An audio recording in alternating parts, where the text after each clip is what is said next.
Okay, I'm going to make this short and sweet. 3 things to touch on. 1, when you watch my how-to videos, make sure to watch them all the way, one time before going step by step.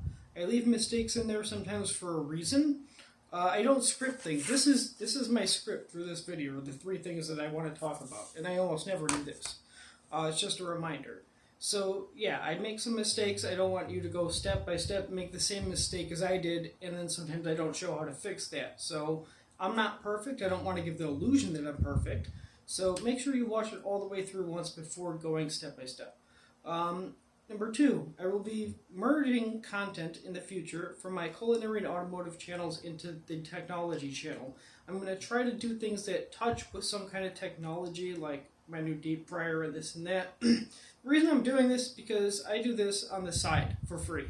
I've been doing it for years. It would be nice to get paid from YouTube, and if I were to be able to merge all of my channels into one, I would be getting paid. I would have been getting paid years ago, but I'm not. So by doing this here, I'm hoping to expand some viewership a little bit. But I realized that a lot of you subscribe to my channel because of technology and how-to videos and how to redo technology and stuff like that. So as a compromise, step number 3, I will be producing more tech content. In a few minutes, I'm actually going to have to film a video on how to physically flash a BIOS chip. That'll be interesting. I'm also going to start touching on keyboard shortcuts and scripting. I just wrote a script that runs in the background for Amazon Vine.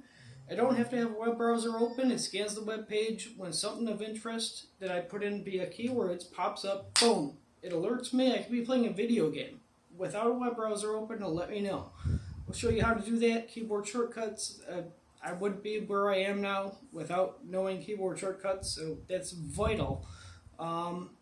So that's all to come. So just a little heads up here before I keep producing content.